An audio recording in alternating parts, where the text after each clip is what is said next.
aquela cena de Devidas, pra quem não conhece. Tenho a honra de falar um pouquinho aqui com vocês sobre a Bhagavad Gita, né? E eu escolhi um verso do último capítulo 18, verso 18, 48. Eu sempre trago as minhas colas, eu faço plano de aula com objetivo, tem até um título da aula, que não é o título do verso, que é Lidando com as suas próprias imperfeições. Esse é o meu objetivo da gente discutir um pouco sobre isso, certo? E aí, para isso, eu escolhi esse verso. Cadê você? Então, primeiramente, só comentar aqui com Vasudeva. Om Namo Bhagavate Vasudevaya. Om Namo Bhagavate Vasudevaya. Om Namo Bhagavate Vasudevaya. Om Namo Bhagavate Vasudevaya. Om Namo Bhagavate Vasudevaya. Om Namo Bhagavate Vasudevaya. Verso do Bhagavad Gita, como ele é, capítulo 18, verso 48. Sahajam Karma Kaunteya. Vai ter repetição? Como? Pode passar o Bhagavad Gita, se você preferir. Hã? Pode, na hora do sânscrito, se você preferir, você pode passar o Bhagavad Gita, se não tiver no sânscrito, se alguém quiser repetir, caso você queira. Ah, tá. Então, aí, tipo, depois que eu falo, eu passo. Pode, se Pronto. você quiser assim. Sodoshan Apinat Jajet Sarvarambahi Doshenam Menagni Ivadritaha. Alguém quer falar o sânscrito?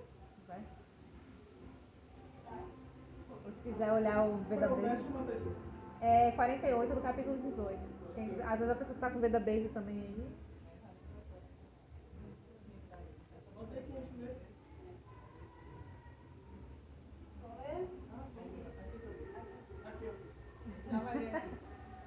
Vou abrir o Veda Base para ficar com tudo. Sahajam karma kaunteya sadosham natyade sarvaramba hitosena dumenagni ivavitaha.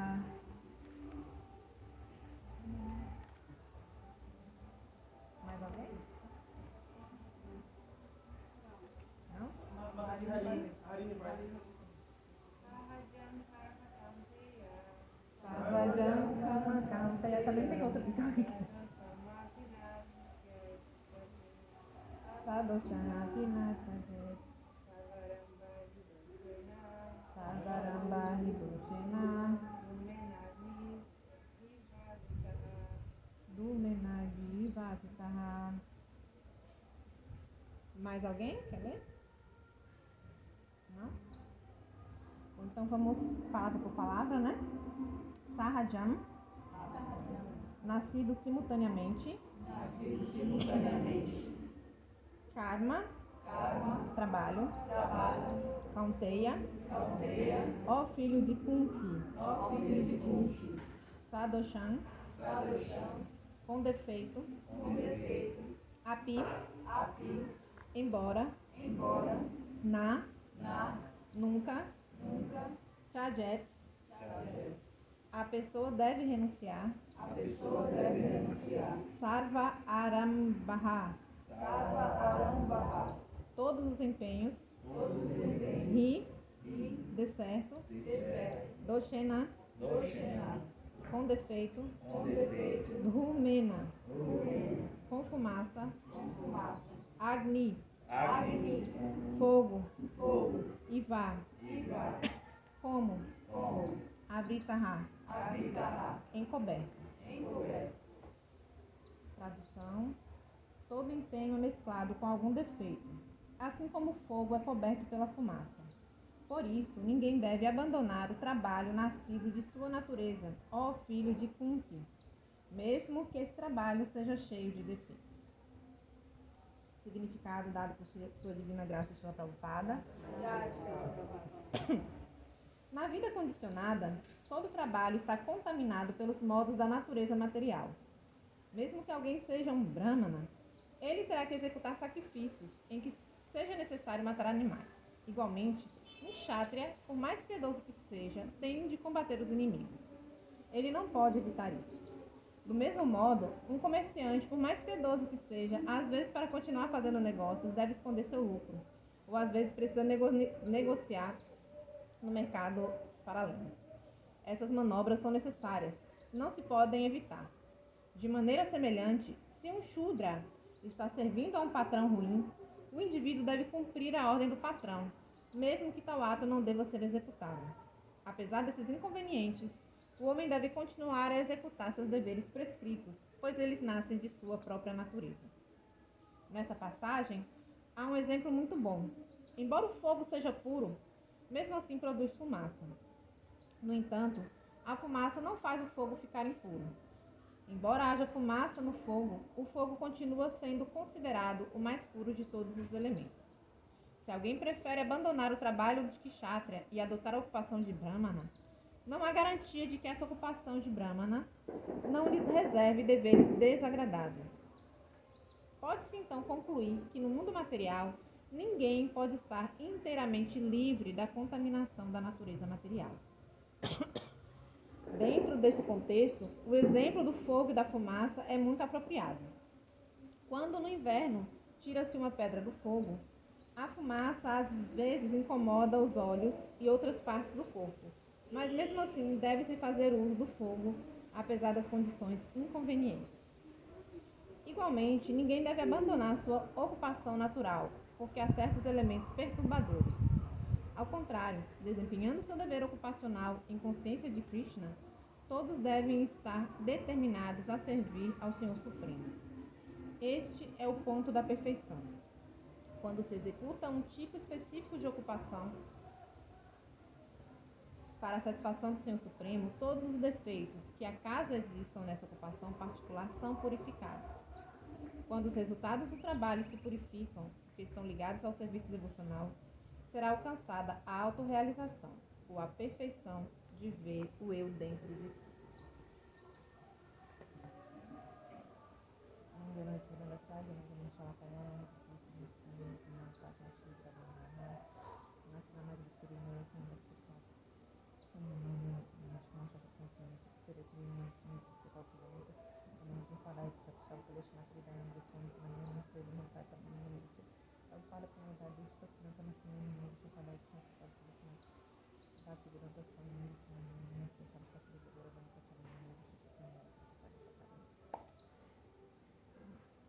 Só reler o verso.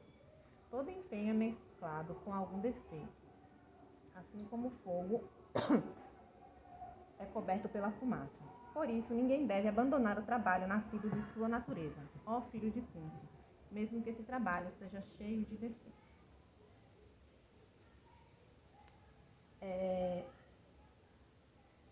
Como eu falei, né, eu queria falar um pouco sobre como a gente lidar com as imperfeições, né, lidando com as nossas próprias imperfeições.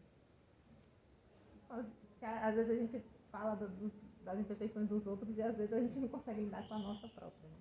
Uma série de situações. Né? E aí, alguns pontos que eu queria primeiro abordar como uma boa discípula de Acharadeva. Primeiro vamos para o dicionário. O significado da palavra defeito, né? Que o texto, o verso, ele começa falando, né, que todo empenho, né, toda ação, tá, é mesclado com algum defeito. E aí no dicionário, o defeito, né, aparece como falha, erro, imperfeição, imprecisão, incorreção, inexatidão e irregularidade. Ou seja, tudo que a gente vai fazer vai ter alguma imperfeição. Todas as nossas ações, todos os nossos empenhos. Então, ou seja, realmente a gente precisa aprender a lidar com isso, porque vai estar lá. E Prabhupada, ele vai falar aqui bastante aqui no significado, eu esqueci de marcar o significado, essa parte aqui. Mas ele fala sobre a questão de que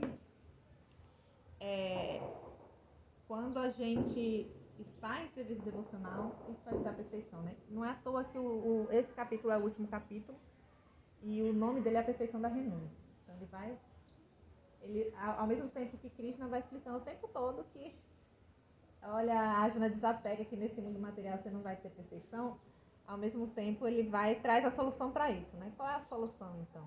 Então, a solução é se conectar, né, ao mundo espiritual. E aí, novamente, vai para o dicionário na palavra perfeição em si. Que a perfeição vem do latim perfectio, a condição daquilo que é perfeito, aquilo que não apresenta nenhum erro, não apresenta nenhum defeito, nenhuma falha ou falência. Isso é o significado de perfeição. E a gente está sempre buscando a perfeição. Em tudo que a gente faz. E a nossa perfeição é a perfeição dos outros, a perfeição do mundo, né? Do que a gente está ao redor. Mas isso é uma questão de que, por que a gente busca essa perfeição? Porque a gente já experimentou ela. Como a gente é alma, né? Nós somos de fato almas espirituais que viemos do mundo espiritual, e lá nesse mundo espiritual, um mundo perfeito, um mundo sem defeitos, um mundo, né, onde tudo está alinhado, caminhando perfeitamente, a gente já experimentou isso. E por mais que a gente esqueça, quando a gente está aqui no mundo material, internamente a gente está buscando isso que a gente já experimentou. Por mais que venha na nossa cabeça, não, eu sei que vai ser imperfeito, mas é difícil lidar com isso de qualquer forma, mesmo a gente tendo consciência, digamos assim, a gente sabendo que, somos falhos. É um discurso que ele é comum, né? Ele é um discurso que está aí, os seres humanos são falhos. No mundo nada é perfeito. Mas na hora de internalizar isso, de agir isso, de lidar com isso, nem sempre a gente consegue pôr na prática esse pensamento, isso porque a gente já experimentou. Assim como a felicidade, a gente quer ser extremamente feliz, a gente quer usufruir de sentir muito prazer, a gente quer tudo isso, porque a gente tem na nossa essência, enquanto alma espiritual, no mundo espiritual. Então a gente já teve isso, a gente já sentiu isso. E por mais que a gente esqueça como é lá, no nosso íntimo, essa sensação íntima, ela tá ali e faz a gente percorrer esse caminho. Mas, como diz o significado de Prabhupada, no mundo material, ninguém está livre da contaminação. Ninguém está livre dessa contaminação material que gera essas imperfeições, né? Na mesma Bhagavad Gita, na introdução, Prabhupada vai falar tem a alusão, né, à alegoria da árvore como sendo a representação aí, né, do mundo material para o mundo espiritual, que o mundo material seria uma árvore invertida, como se fosse um reflexo. E aí nesse reflexo que é transmitido para a gente, ela se posiciona de forma diferente, de forma invertida, com os galhos para trás, para baixo e as raízes para cima. Quando a gente pegar assim, os estudos de ótica na física, a gente percebe isso, né? Quando passa a imagem, vai sendo transmitida pelo fundo da retina, que ela transmite invertida. Tá o olho aqui, a lente, ela passa e na hora que ela inverte. Então isso não é essa ideia que se traz também da relação do mundo material. A árvore invertida, né? Ela vem aqui, enquanto lá no mundo espiritual a raiz está no solo certinho, tinha a copa em cima, o mundo material seria essa inversão.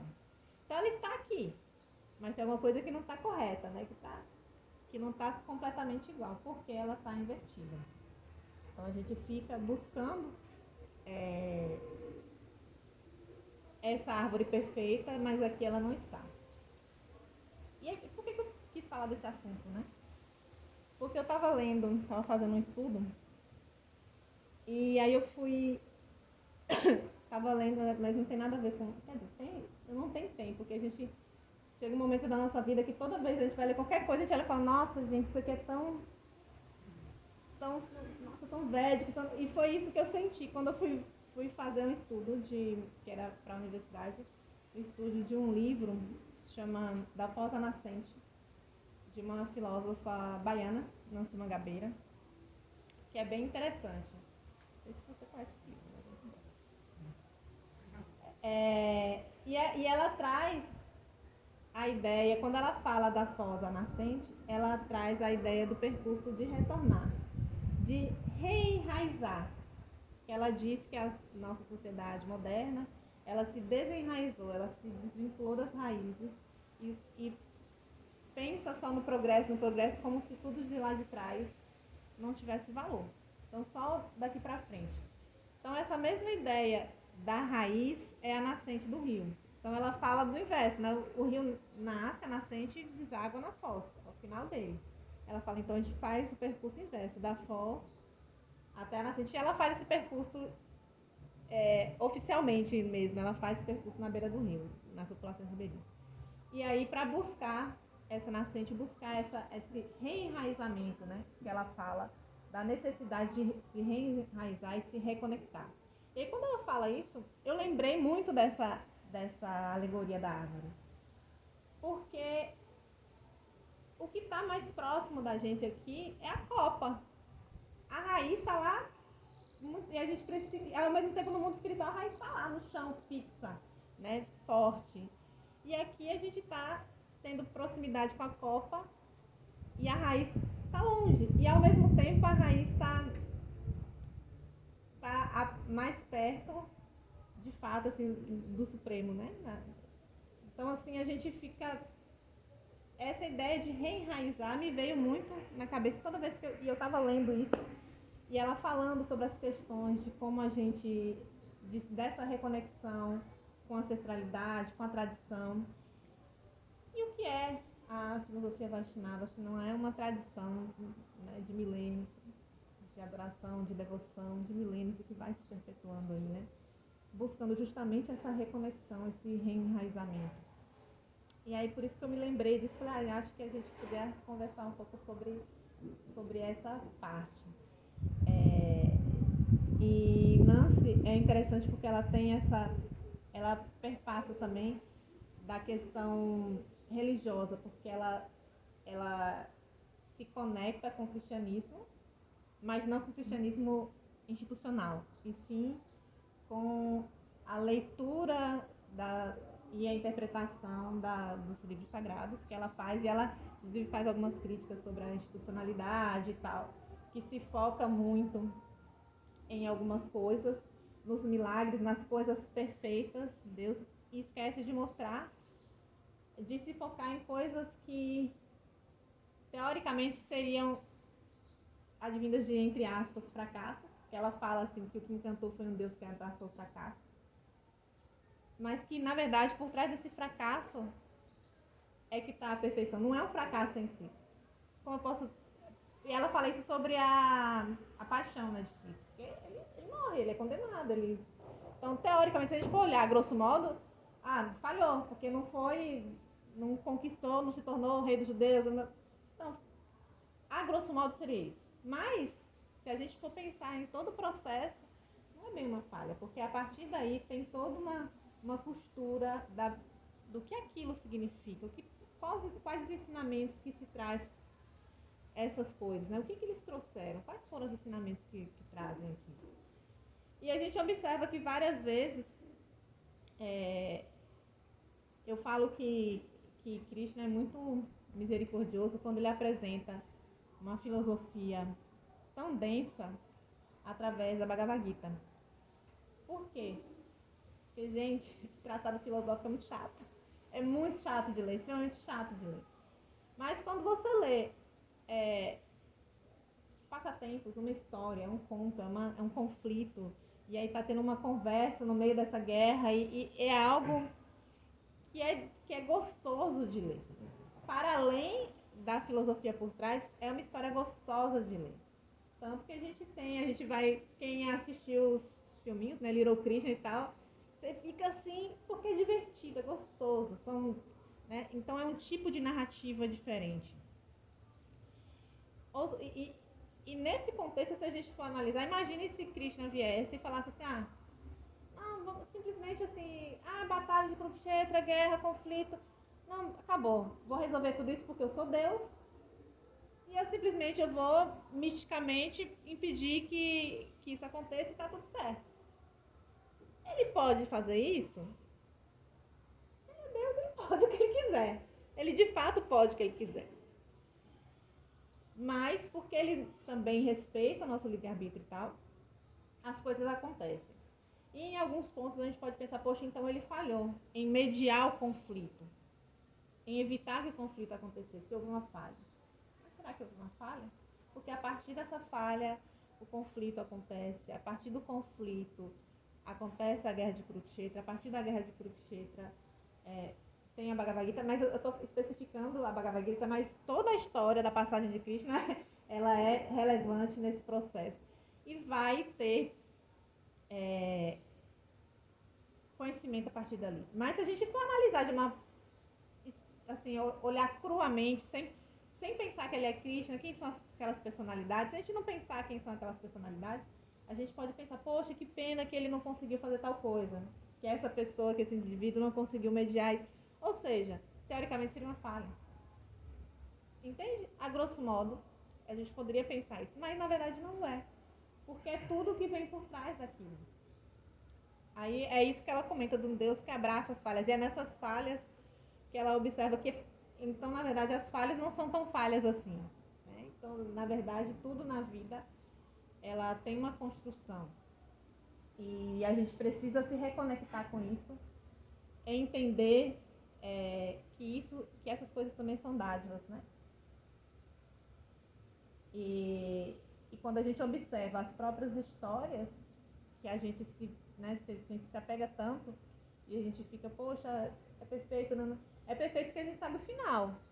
Mas talvez se a gente estivesse ali na hora, a gente ia estar achando que não estava tão perfeito ali, se a gente estivesse vivendo ali aquela situação. Poxa, morre um monte de gente, morre família inteira. Foi perfeito. Bom, agora a gente sabe o resultado, a gente tem conhecimento do que vem depois, do que significava tudo aquilo, então a gente consegue enxergar essa perfeição, entende? E é isso que a gente precisa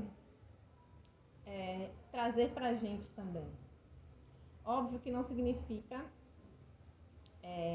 que a gente vai sair fazendo as coisas de qualquer jeito. A gente não vai sair fazendo as coisas de qualquer jeito, porque não é perfeito mesmo, então pra que eu vou me esforçar? Não, não é isso. É a gente sempre buscar, sim, a perfeição, mas ao mesmo tempo com a consciência da inexistência dela. A gente busca a perfeição, buscar agir com perfeição em todos os, mas com a consciência dessa inexistência. E é aí que entra a perfeição da renúncia, quando o desapego, você desapega mesmo dos resultados. O desapego não é não se importar, não é simplesmente não fazer nada. É você se esforçar para o melhor, para o que você acredita, mas se por acaso não deu, você fala, bom, então realmente não era para ser, bola para frente, vamos verificar como fazer melhor e o que vai ser daqui adiante e trazer e buscar esse entendimento para si e para o outro.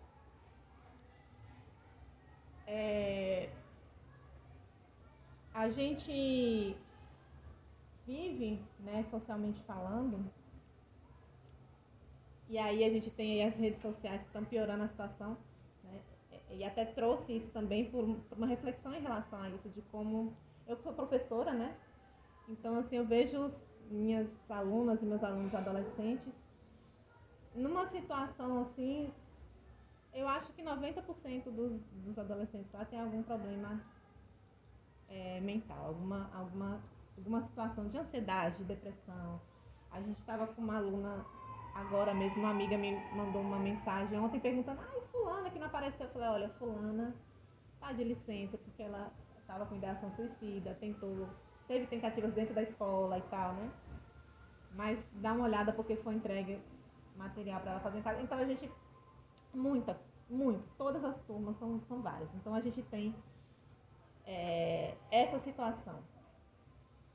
Então é o nível de frustração ao qual as pessoas que estão assim buscando tão fortemente essa perfeição e não conseguem lidar com a não perfeição, que traz uma frustração imensa. E aí isso se somatiza nessa realidade atual muito pelas redes sociais.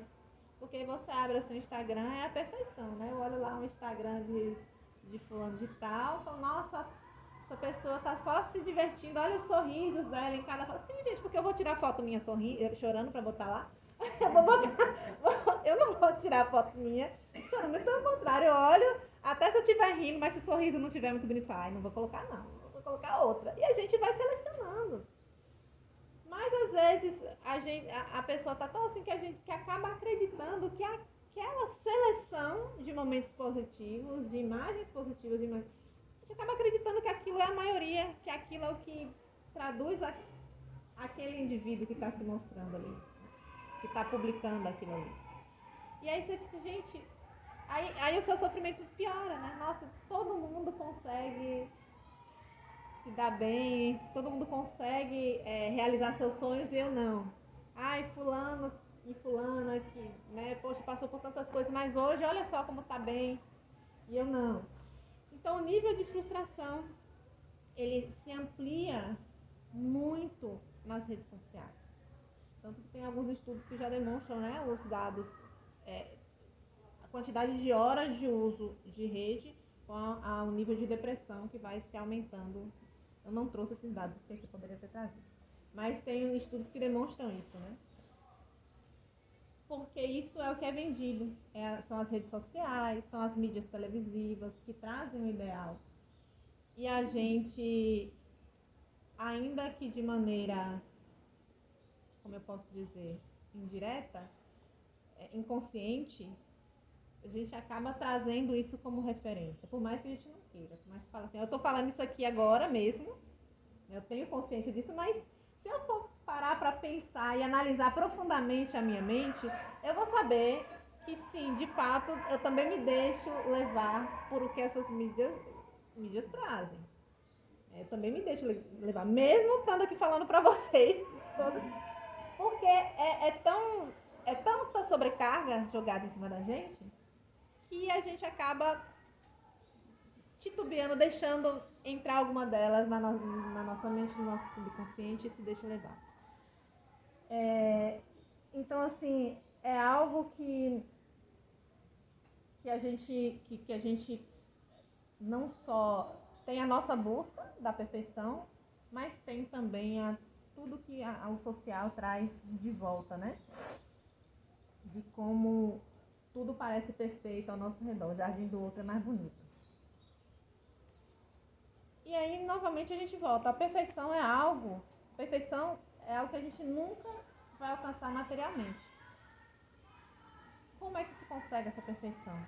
Na conexão, a partir do reenraizamento, a partir da volta à raiz, da volta à tradição espiritual, ao conhecimento védico, ancestral que está aí, a partir do momento que a gente reverencia esse conhecimento tradicional, anterior, milenar, se reconecta com o divino, busca se reconectar com o divino.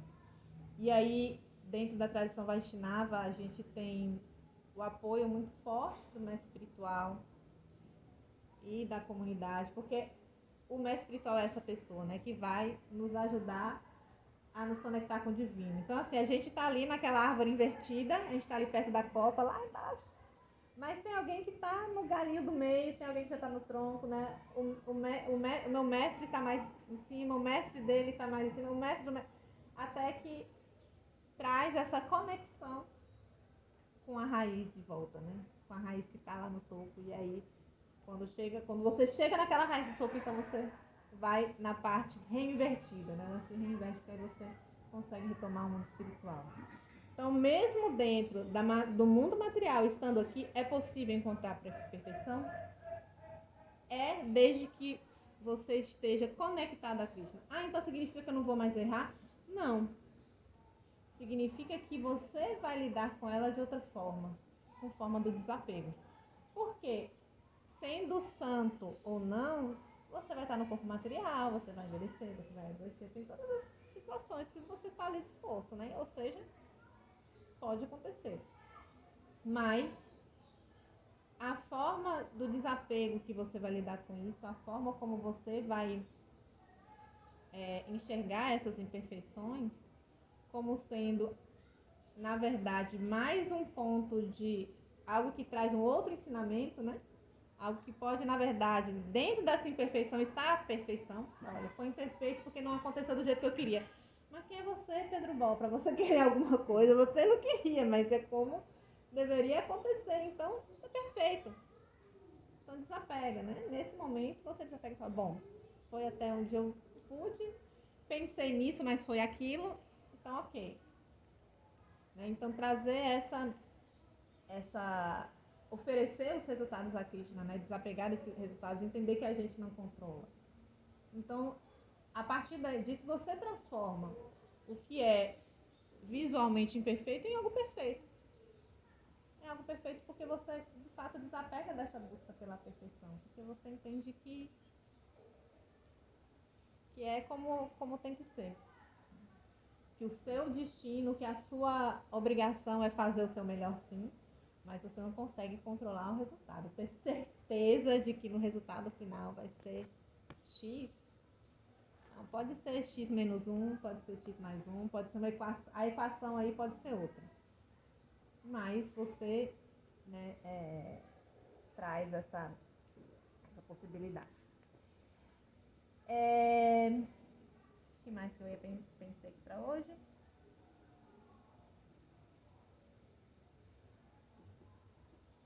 Ah, tá. Eu comentei aqui, eu coloquei um lembrete aqui sobre a questão da nossa imperfeição ao ver o outro, né? Ao ver a imperfeição do outro, mas também de ver a nossa imperfeição. E aí a gente não pode esquecer que dentro das qualidades Vaishnavas, né? Qualidade devota, qualidade Vaishnava, qualidade do sábio, está a compaixão. E dentro dos deveres, o dever da misericórdia, né? Então, quando a gente fala em compaixão, ter compaixão por todas as entidades vivas, é a gente ter compaixão pelos erros dos outros, mas a gente também é entidade viva. E a gente às vezes esquece de ter compaixão conosco, né? De ter essa misericórdia conosco. Eu me lembro de certa feita, teve uma situação que a minha filha tinha passado e ela estava super chateada porque ela achou que ela que se colocou naquela situação.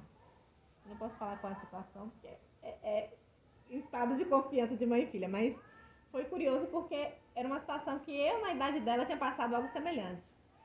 Então foi muito curioso que quando ela me fala, eu também passei por isso.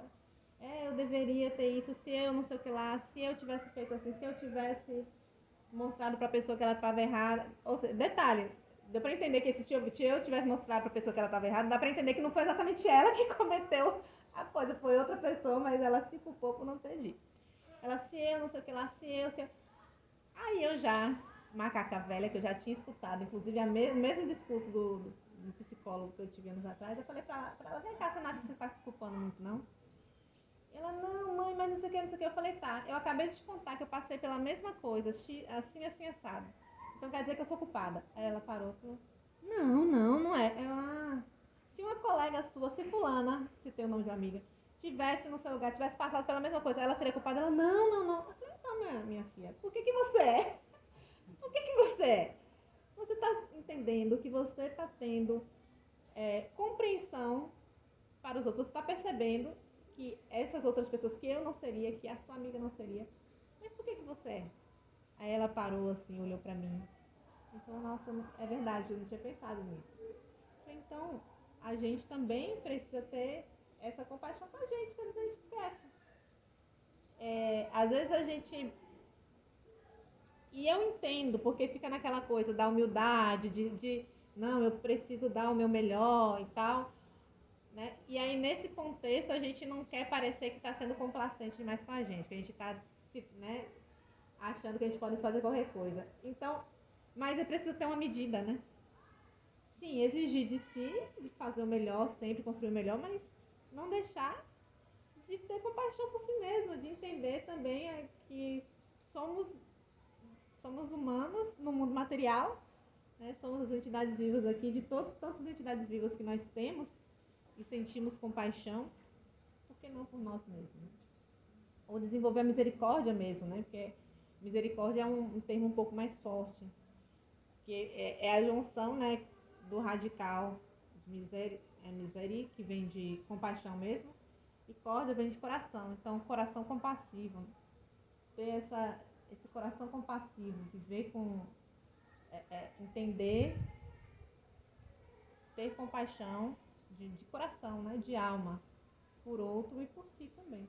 E aí, quando a gente começa a ter também essa compaixão por si, a gente consegue lidar um pouco melhor com os nossos próprios erros, sem que isso precise judiar tanto da gente, né? Colocar a gente tanto num patamar de que cometeu o maior delito da humanidade, que a gente precisa, e como a gente é péssima pessoa por isso. Não estou passando pano em ninguém. Eu acho que a gente, um outro ponto é a justiça. Eu acho que precisa dessa é uma justiça com a misericórdia. É diferente de você ter complacência com delito. Alguém errou, ela precisa, né, pagar por aquele erro, precisa resolver aquele erro, independente do que foi o erro. Mas isso não impede da gente ter um olhar misericordioso para isso. Mesmo porque colocar, como eu posso dizer, impor a justiça a um erro também é misericórdia. Porque se a gente só passa o pano, o karma tá rolando ali e ela só tá acumulando. Não, vamos colocar, né, analisar né, dentro do justo. A pessoa precisa se corrigir dentro do justo, até para não carregar também o karma. Então, são coisas que precisam ser muito bem alinhadas, porque você só passar a mão e não, tá tudo bem, tá tudo legal, tá tudo lindo, e não cobrar o justo, você também está enredando aquela pessoa no karma. Ou se auto-enredando no karma também. Então a gente tem essa ideia da justiça com misericórdia. Você ser justo, você precisa cobrar, você precisa corrigir o que tem que ser corrigido. Mas você também pode ter uma misericórdia de pensar, poxa, é corrigível? Tá, não vou ficar também me matando ou matando o outro, né? Ficar, olha, tá vendo, você fez... não, mas eu já corrigi. Mas se você não tivesse feito... Não, mas já tá tudo certo. Mas 5 anos atrás, tal coisa que você fez... Então são coisas que a gente precisa sempre ter esse olhar, né? Um olhar que entende que somos imperfeitos, que o mundo material é imperfeito, mas que entende que a gente precisa fazer o máximo da perfeição. O máximo que a gente consegue do perfeito, ou seja, a gente vai estar sempre se esforçando. Entende que errar é humano e que a gente precisa ter misericórdia e compaixão com os erros, inclusive com os nossos, mas também buscar a justiça em relação a isso. Ser justo, né? O que é? Então, é essa medida entre os dois lados dos excessos, né? Que a gente precisa ter com cuidado, com amor, com carinho, né? E buscar esse alinhamento, esse equilíbrio. A palavra, eu brinco que eu falo as palavras mais óbvias, às vezes eu esqueço. Buscar esse equilíbrio, né? Que é o que é de fato assim, o ideal. O ideal para a vivência em sociedade, o ideal para que a gente possa seguir adiante, né? Lembrando que como Krishna nos dá o livre-arbítrio, que também é uma grande misericórdia dele, né? Ele nos dá esse livre-arbítrio e a gente pode escolher como agir, mas a gente também, as nossas escolhas trazem as consequências, que é essas consequências, né, que a gente... Só uma colocação, só para não fugir muito em relação ao que você falou agora, em questão da compaixão, né? A sua filha em relação à colega, que ela tomou a culpa da colega para ela, porque no caso a gente vive muito nisso, em querer poder ajudar em querer fazer pelo outro aquilo que só cabe o outro fazer, que só cabe o outro a tomar suas próprias decisões. E a gente, por ter aquela questão de gostar de ser sempre o ser humano que tenta querer mostrar sempre o outro aquilo mais certo ou correto a ser feito, nós terminamos pegando a culpa do outro, ou seja, o problema do outro para si, tentamos resolver o problema do outro, sendo que quem tem que abrir a mente e a visibilidade dos problemas é o outro. Então nós nos tornamos assim uma questão de culpa, não poder ajudar o próximo. E aí se termina ficando com aquele peso pra gente, o porquê do outro estar naquela situação que ela mesma procurou, vamos se dizer, ou ela levou um caminho que ela, né, mesmo nem ela mesma compreende o porquê está naquela situação e não consegue sair. E nós, como estamos de fora da situação, né, então a gente tenta ajudar, tenta querer fazer e termina não podendo ajudar e se termina se culpando daquilo que não cabe a gente a tomar para si o problema do outro. Às vezes a pessoa nem procurou, mas a situação a encontrou, ela tá ali e de qualquer Exatamente, forma. levou ela naquela situação. De qualquer forma. Mas existe uma cobrança muito forte. Né? Eu lembro que. Vou dar novamente um exemplo interno. Eu morava em São Paulo. E aí eu tinha acho que meu segundo ano que eu era professora lá. No segundo ano. E aí eu peguei turmas de ensino fundamental, eu não tinha, no ano anterior só tinha ensino médio. E assim, aí um belo dia eu fiz um trabalho, botei um filme, era sobre questões sociais, né? E tinha muito essas questões de desigualdade, enfim. Eu passei o filme, e aí quando foi no dia seguinte a gente foi conversar sobre o filme.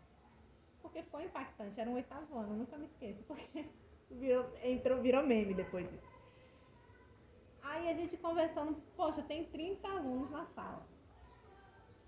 A gente conversando e 20, assim, falando, aí tinha gente, nossa, professora, aquela parte que aconteceu tal coisa, eu fiquei, assim, chocada, porque todo mundo falando, né? E de repente 2 meninos, mas também aconteceu porque ela queria. Aí eu olhei assim, o outro, é isso mesmo, aconteceu porque ela queria. Aí eu fiquei muito brava.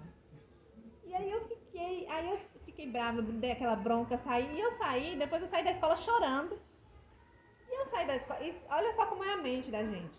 Porque eu esqueci dos outros 28 alunos. Porque pra mim parece que a turma eram aqueles 2. E eu falei, nossa, eu não sirvo pra isso, porque eu falei tanto, eu busquei tanto, tais coisas, de uma maneira reflexiva, eu não consegui impactar, né? Não consegui chegar neles, não consegui alcançar, eles não entenderam nada. E eu assim falei, eu acho que isso não é pra mim. e chorando. Foi uma crise, assim, que eu falei, olha, tudo que o objetivo que era trazer uma reflexão para esse lado social foi assim, tudo por água abaixo. E, nossa, eu chorei horrores. Eu não quero mais isso, eu não saio da escola. Aí, só que aí quando foi, depois os meninos vieram me pedir desculpa, não, professora, eu acho que eu não entendi. Eu falei, eu acho que você não entendeu. Eu acho que você não entendeu mesmo. Que bom que você percebeu que você não entendeu. Mas assim, depois que isso passou, durante a semana toda, todos os alunos, os outros alunos todos, estavam comentando ainda dos impactos que aquilo que fizeram. E toda vez, e tinha na época a gente usava, hoje em dia os alunos não usam muito Facebook, né? Na época usava mais. E aí me procurava às vezes no chat do Facebook, professora, nossa, eu vi tal coisa, eu lembrei daquele filme.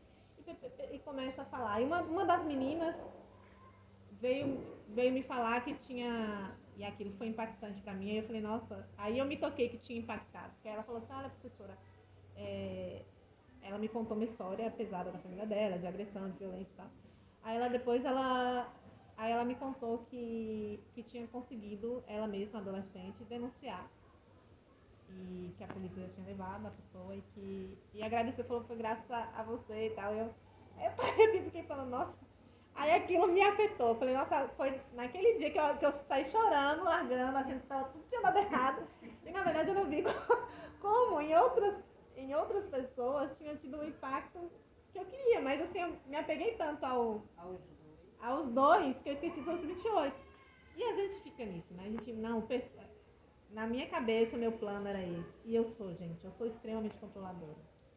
Então, isso é algo que eu preciso sempre lembrar.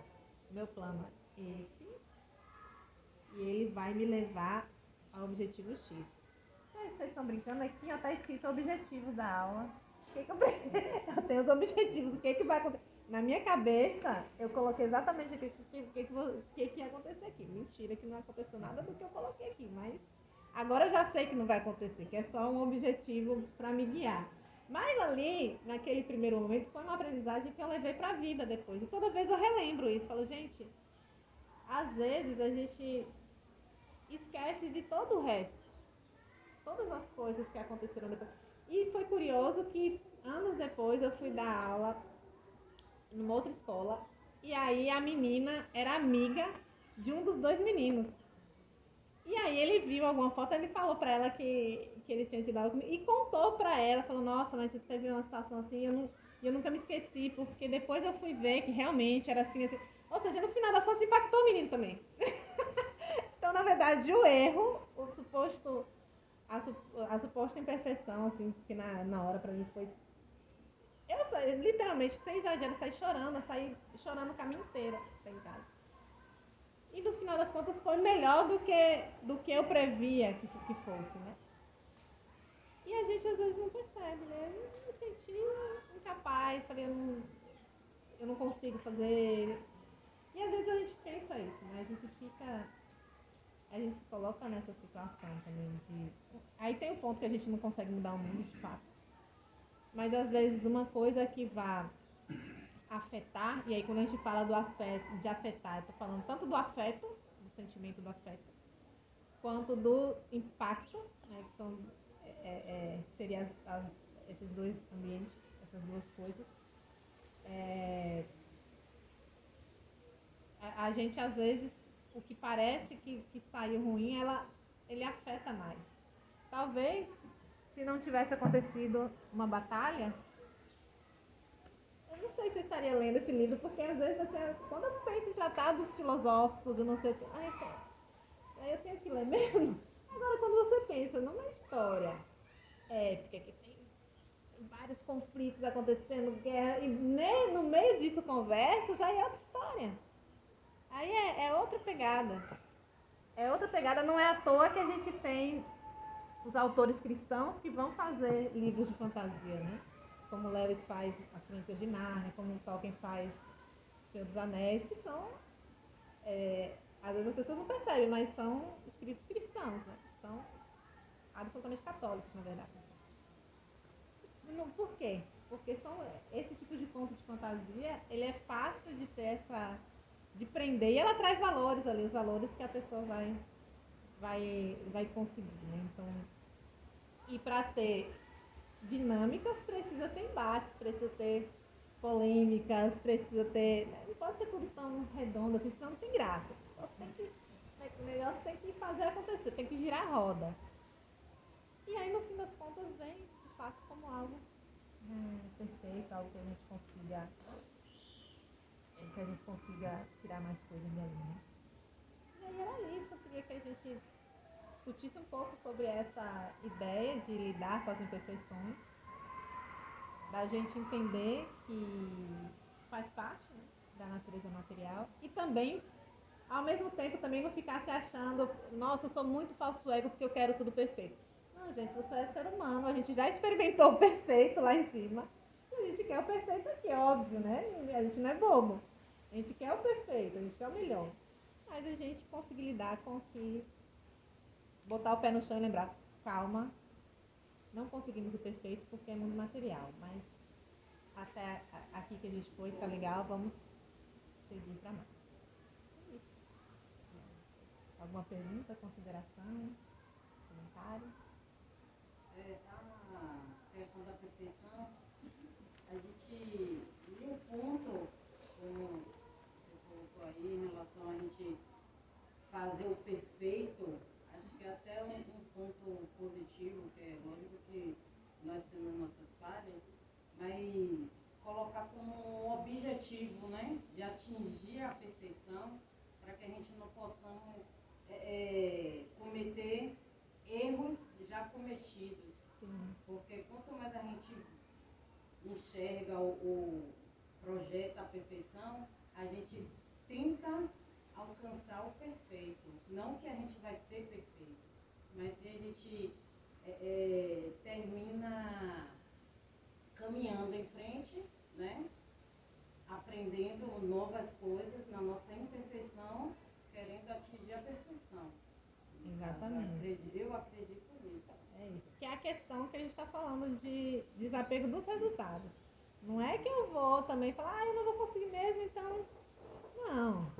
Eu sei que eu não vou conseguir, por isso mesmo o meu projeto, a minha proposta tem que ser até mais forte do que eu tinha pensado. Porque se eu sei que não vou chegar, se eu quero X, eu quero, né, que esse copo permaneça cheio, sempre.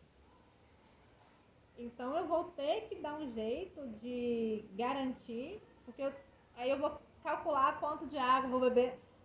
Tá, mas aí eu falo, eu vou beber só 400 ml. Ai, será? Não, vou trazer um pouco mais. Vou trazer uma garrafinha do lado, porque se eu precisar de mais, eu vou ter, então eu vou passar sede. Então essa coisa, a gente sempre projeta além. Mas se acontecer de acabar antes, eu não vou ficar, nossa, como eu sou isso, como eu sou aquilo.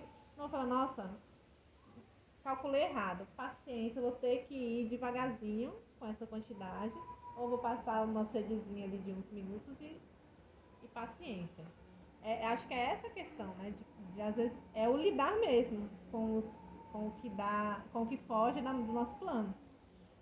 Porque o planejar tem que ser como você falou, planejar sempre, você coloca ali a megalomania, né? Você coloca o plano lá em cima, que você quer realmente o melhor, mas você tendo a consciência de que, olha, eu sei que isso aqui não vai conseguir tudo, mas eu vou fazer de tudo para chegar ao máximo possível perto disso.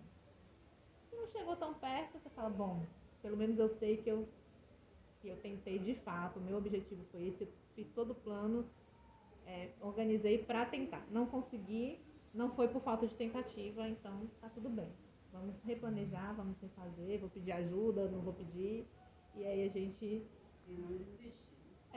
e segue adiante, sempre tendo esse olhar compassivo. Isso.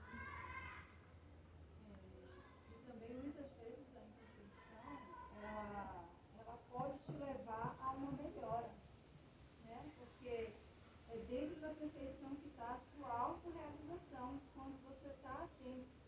Porque na imperfeição você se busca, você se olha quando você está atento e você se pergunta, tá, mas peraí, o que eu posso fazer com isso? Está tudo bem. Primeiro você entra em pânico. Aí depois, quando você reflete, você fala, não, está tudo bem. E de repente você percebe que você pode ter ficado em uma posição de querer estar no lugar de Deus, que é no lugar do controle.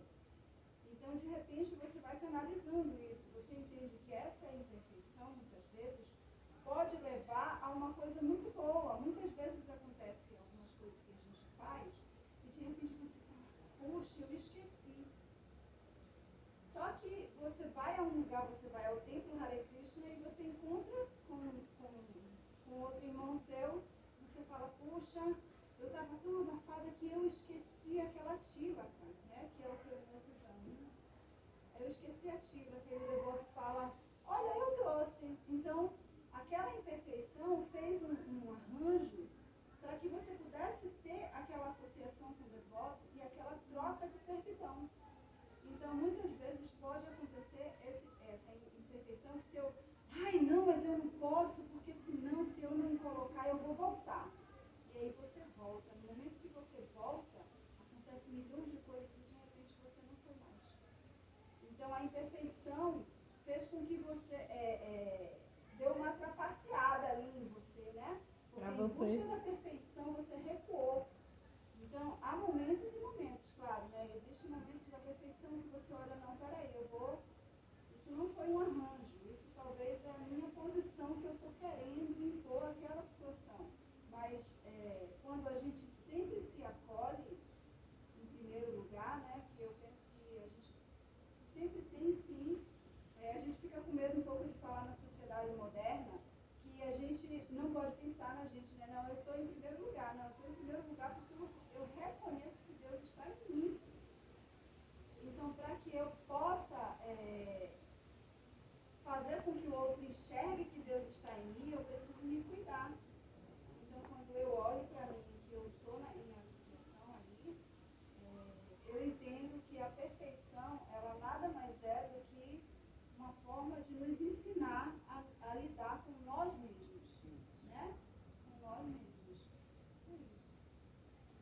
Você estava falando aí, eu estava lembrando que eu estava lendo ontem algo, mas eu acho que eu não trouxe o livro não. O que ela tinha nos livros? Mas que falava justamente de que o corpo, que um sábio, ele cuida do seu próprio corpo, cuida do seu eu, porque é esse corpo que ele vai se conectar, né, com Krishna. Acho que era, agora eu não lembro se foi de Prabhupada ou se foi de Chandramukha Swami que estava lendo isso. E aí eu tentei procurar aqui, mas acho que não. Ah, infelizmente não trouxe, mas olha, foi coincidência. Ah, não, esse foi esse mesmo. Eu abri esse livro ontem e falei, vou abrir só pra pensar em algo pra trazer. E eu esqueci de trazer e você trouxe. Olha só como o Krishna é danado, né? Foi bem esse livrinho aqui, que cada página tem uma coisinha, né? Aí ele fala, o serviço devocional prático só ocorre... Ó, gente, sem mentira, ó, o marcador tava aqui no local. Só ocorre quando o devoto mantém seu corpo saudável e em condições de um perfeito instrumento. Pensando assim, o devoto aceita tudo que é favorável para viver bem e estar sempre feliz dentro do corpo. Com sua vida moldada para facilitar o serviço devocional. Então, assim, aí eu achei interessante que você falou isso, né? Você está em primeiro lugar, você precisa se cuidar do seu corpo para fazer o serviço. E eu peguei ontem à noite, mas levei pra esqueci aqui. Mas Krishna tem os seus arranjos. Eu esqueci porque era pra você falar mesmo. E é uma forma também de misericórdia, né? Sim. Porque é a misericórdia que você pensa em se cuidar para cuidar do outro. Pra cuidar dele? Entender que quando a gente não se cuida, provavelmente você vai dar trabalho a alguém e você vai perder um tempo. Porque quando a gente se cuida, você está disposto a fazer. Né? Então, quando você não se cuida, você vai acabar adquirindo limitações nas quais podem te levar até uma certa angústia, porque você fala, e se, né? Mas o e se, ele mora no perigo, né? Porque é nele mesmo que mora a não aceitação de Deus, de que é ele que está controlando. A imperfeição, por si, ela é imperfeita. Por ser material, ela é imperfeita, né? Ela não é completa. As atividades mas as atividades espirituais, elas não são materiais. Então, quando Krishna se refere assim, não considera essas imperfeições, você tem que ver isso do plano espiritual ou do plano material. Porque também lá no lado espiritual não tem imperfeição. Então, veja. Primeiro que a gente tem que também diferenciar pessoas tentando, né, adquirir as qualidades de devotos, de sábios, de devotos puros. Então, são categorias distintas. Então, isso é algo que a gente precisa considerar. E por que eu falo isso? Porque, de fato, tudo que é feito pelo devoto puro está conectado diretamente com o mundo espiritual e é perfeito. Mas a categoria de devoto puro é uma categoria... uma categoria muito. É muito. Então, assim, na maioria dos casos, a gente está tentando. A gente está tentando desenvolver qualidades, né, de Vaishnavas, e se esforçando para isso. E, assim, nesse sentido, a gente fica sempre... Não significa que tudo que a gente fizer é impuro, não. Porque a gente fica no vai e vem. Não sei se vocês percebem isso no cotidiano de vocês, mas a gente fica no vai e vem. Às vezes a gente acabei de acordar tão inspirada e de repente fala, nossa... Aí parece que tudo, né? Você tá indo, você fala, depois vai e volta. Aí daqui a pouco passa um tempo, o negócio abaixa. Então a gente fica oscilando. Então, ainda que... e aí... Tem também na Bhagavad Gita falando sobre o serviço, tudo dentro dos modos, né, da natureza material, bondade, paixão e ignorância, tudo estão dentro desses modos, e às vezes os modos entrelaçados entre eles, porque às vezes não está puramente em Iraja, mas também não está puramente, está misturado.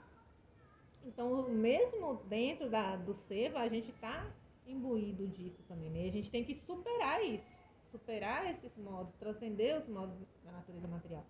Mas enquanto a gente ainda está tentando, né, está no processo ainda de desenvolver as qualidades devocionais e a gente espera que consiga. A gente espera, tá ainda. Enquanto a gente está nesse processo, então a gente ainda também está sendo acometidos, como eu posso dizer? Acometidos, né? Influenciados pelos modos da natureza. Então não tá, ainda não chegou à transcendência, né? Mas o objetivo é que se chegue. Então, mas assim, mas tal momento eu fiz tal coisa.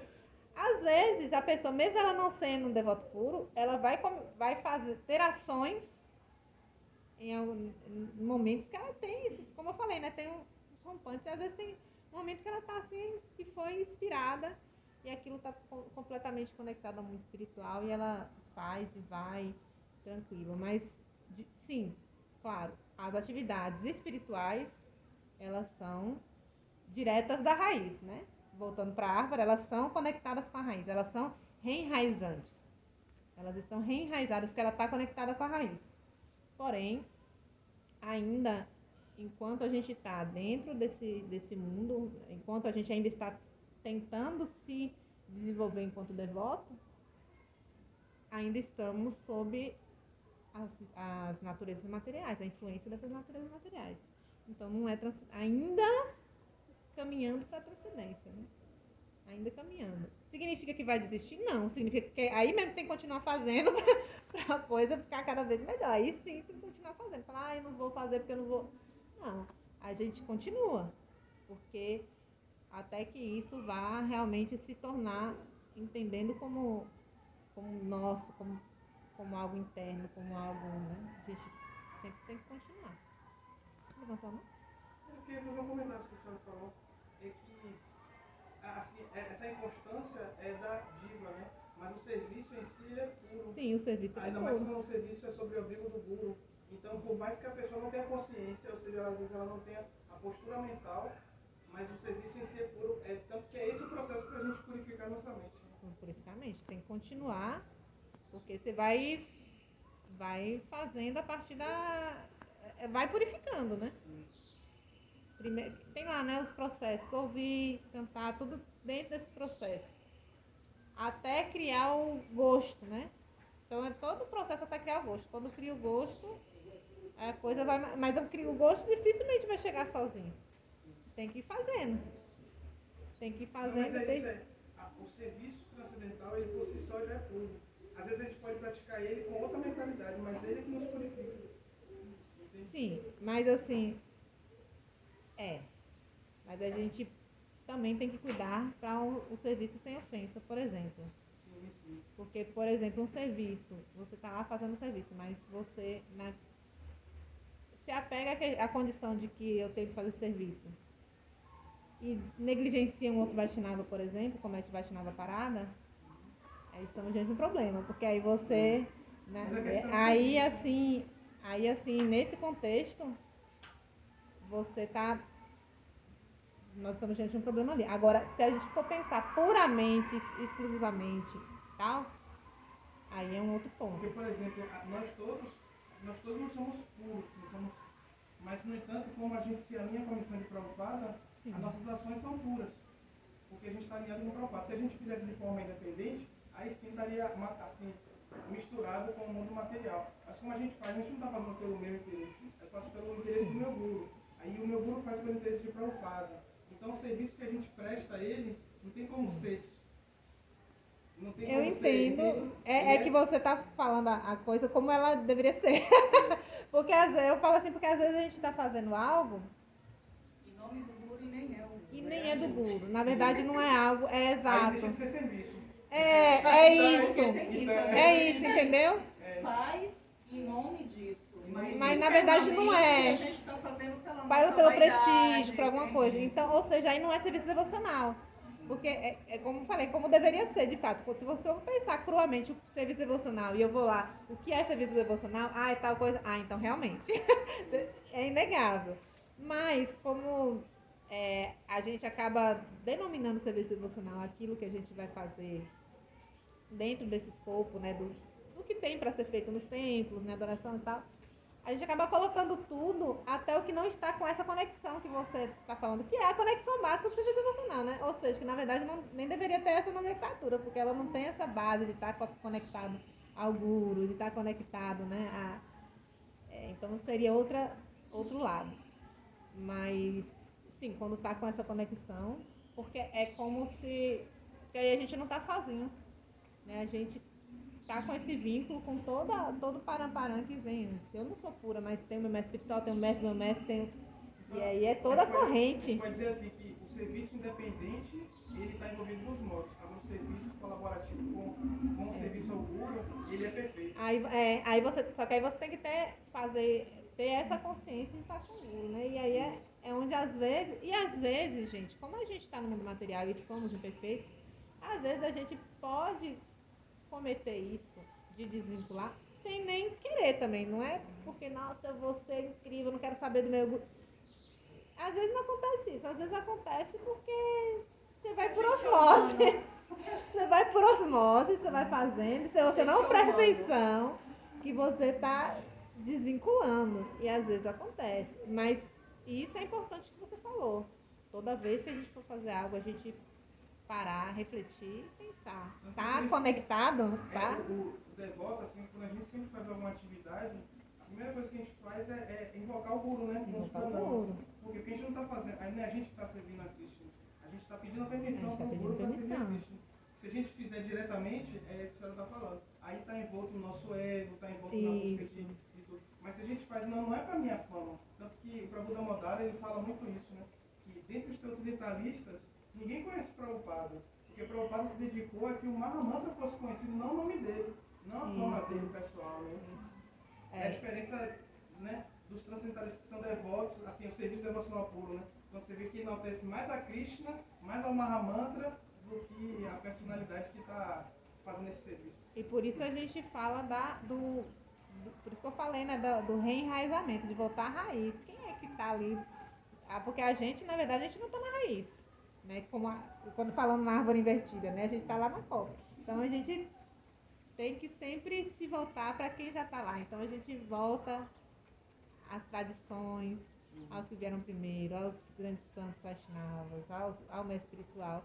E aí a gente consegue se conectar com Deus, né? A gente consegue ter essa religação, essa reconexão, esse reenraizamento. Eu Dá lembrei. licença. Na realidade, eu acho que para a gente achar o tesouro dentro do mapa, a gente tem que seguir caminhos, aquele xizinho, você vai para a direita, vai para a esquerda. E na realidade, o mestre espiritual, ele, por nossa imperfeição, ele deu a misericórdia das escrituras, de ter as escrituras, que eu chamava de Bhagavad, que eu e ele já dá um caminho correto para a gente seguir. Não existe o livre-arbítrio, né? Mas até os cristãos, ele mesmo diz, vigiai e orai. Ele manda vigiar primeiro a vida, depois pedir a Deus, depois estudar as escrituras. Então assim mesmo somos nós. A gente comete erros porque nós somos humanos. Nós nascemos para cometer erros. Porque nem tudo é perfeito. Nossa visão ela é limitada, nossos sentidos são limitados. Porém o Guru vem e diz, olha, vai por esse caminho. Esse aqui você vai conseguir autorrealização. E é justamente isso, a gente se interessar em estudar as escrituras, estudar bastante e servir aos devotos, a todos os devotos. Realmente é como o Prabhu Jagadishikra falou, né? A gente botar a cabeça e prestar reverência a um devoto assim que se encontra, mesmo que ele seja um devoto bom, aquele devoto que seja super, né? Como a senhora falou, que são os gurus, aqueles pertinho do guru, mas sim a qualquer devoto a gente prestar reverência, porque eu acho que esse é o nosso serviço, né? E é isso que o guru quer, que a gente cante mais Hare Krishna do que a gente pensar que somos um devoto bons, né? Cantar sem desejar nada, sem pedir que nada venha para a nossa vida, apenas cantar Hare Krishna e servir dentro do processo da consciência de Krishna, né? Muito obrigado. Porque a realização, ela está no serviço, Krishna garante que no momento em que você está fazendo aquele serviço, ele garante a você que você está em outro lugar, você está em outra atmosfera, você está no encontro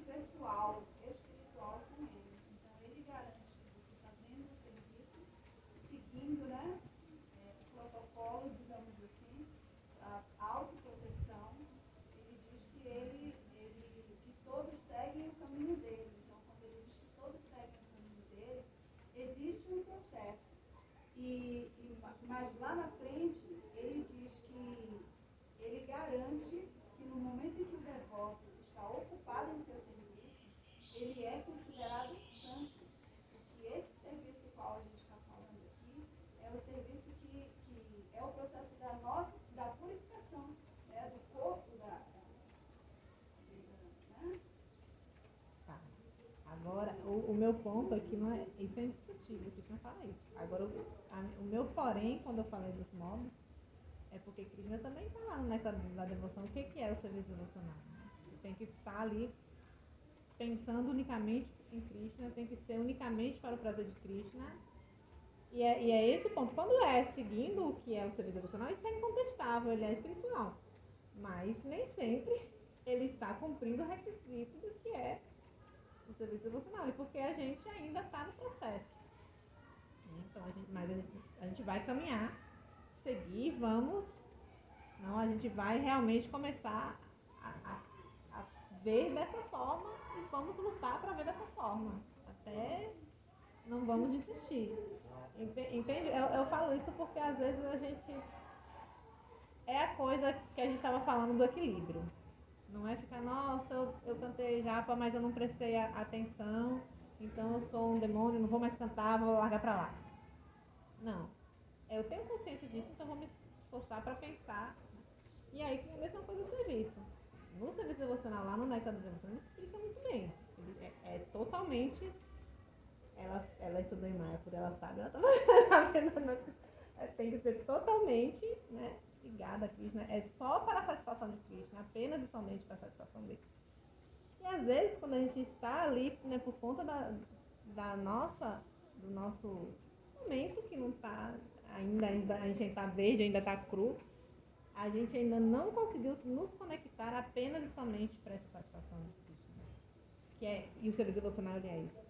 É apenas e somente, unicamente para a satisfação de Krishna. Tem que ter essa característica básica. E aí, conseguimos fazer isso sempre? Não. Entende? Então é nesse ponto que eu estou falando dos modos. Porque Krishna fala, no Bhakti Rasamrita Sindhu é muito claro ali, né? Quando o Rupa Goswami fala, depois Prabhupada vai no Néctar da Devoção. O serviço devocional ele é único e exclusivamente para a satisfação de Krishna. Esse é o que caracteriza. Se a gente ainda não conseguiu, então a gente está no processo. Significa que a gente é demônio por isso? Não. Significa que a gente está aprendendo, significa que a gente está no processo e que a gente precisa continuar e melhorar até chegar nesse ponto. Porque a gente não pode esquecer que a gente às vezes a gente é tão imediatista. Eu falo que às vezes o devoto esquece, fala tanto de reencarnação, esquece que a gente tem reencarnação. O tempo de uma vida não é nada, né? Não é nada. Então a gente, nossa, mas eu tô há não sei quanto tempo no mundo, gente. Não, a gente não precisa de reencarnação. O tempo é muito, muito grande, é muito maior do que a gente está vendo aqui, né? Então, assim, quando eu falei do ponto do serviço que eu pontuar, é o serviço como ele é mesmo. O que é o serviço devocional de fato. Que tem esse porém. Tem esse porém. Ela levantou a mão. Esqueci o nome. Marina. É que, tipo, eles estão falando de serviço devocional, que, claro, qualquer serviço que você fizer, você vai ter um benefício. Mas você quer incentivar a não ficar confortavelmente naquele patamar. Tipo, o Nirvinagana tem certas pessoas que fazem serviço, mas elas não estão fazendo serviço pensando em Cristo. Então, tá, elas vão se beneficiar, mas aquilo não é um serviço devocional puro. Tipo, tem os vagas. Eles são indianos, mas significa que eles são negócios. Eles só estão fazendo serviço por dinheiro. Então, tipo, isso é um serviço devocional? Sim. Mas é um serviço devocional puro? Não. Então você vai ter um benefício? Sim. Vai comprar a semente? Vai. Mas isso não vai te levar a um lugar tão alto como a gente quer incentivar com que você chegue. Então, acho que isso que você quis falar, que eles estão certos também, mas você só quer incentivar a gente a estar sempre no melhor. É isso. É isso aí, justamente que Krishna diz para Arjuna, né, no momento que ele está ali, ele diz que a mente é inquieta, turbulenta, obstinada, né? E subjugar é mais difícil que controlar o vento, mas é possível através da prática constante e do desapego, ou seja, não querer resultado, praticar Teresa. E às vezes a gente pode ter um ponto, igual eu falei, a gente tá assim, né? E às vezes tem um dia que a gente faz um serviço nesse modelo, um serviço, a gente nunca conseguiu, mas naquele dia, naquele serviço específico, a gente conseguiu realmente se conectar diretamente a Krishna. Isso acontece muito mais facilmente quando você faz aquilo dentro da sua própria natureza, né? Material. Você sabe qual é essa natureza, aquele serviço que você se identifica e você consegue agir dessa forma. E às vezes quando você vai assim, eu não gosto muito disso, mas precisa, então nem sempre dá muito certo. Mas a gente continua lembrando sempre que estamos aí no mundo material para aprender, para melhorar, para melhorar, para melhorar. É isso. No último capítulo do Bhagavad Gita fala, onde quer que esteja Cristo, onde quer que esteja a árvore, sempre haverá vitória. Eu acho que esqueci agora. Sempre haverá vitória. É isso aí. Ela chegar na perfeição. Sim, que é o final desse capítulo, que é quando Sanjaya fala, né? Pode falar, Aga. Não, só fechar o ciclo da árvore, né? Tem uma história do baobá, que é uma árvore sagrada da África. E a história dela, né, contada pelos povos africanos, diz que na origem do mundo, né, quando o Loru fez o mundo, ele fez o baobá perfeito, né? Uma árvore super frondosa, linda e forte, né? Com um tronco enorme e tal. Perfeita. E aí o baobá não se contentava com o que ele tinha, né? Ele ficava atrás de Olorum, o tempo todo, Olorum, troca a cor da minha folha, porque minha folha não é tão bonita quanto aquela lá. Ó, esse meu tronco é muito grosso, muito pesado, eu quero mais fino e tal. Ele perturbava o Olorum. Aí um dia o Olorum se injuriou e falou assim, tá bom, baobá, eu vou te satisfazer. Aí pegou e virou ela, o baobá. E a parte frondosa viraram as raízes dela e a copa dela parece as raízes, né? É uma árvore super famosa e sagrada, né, na África.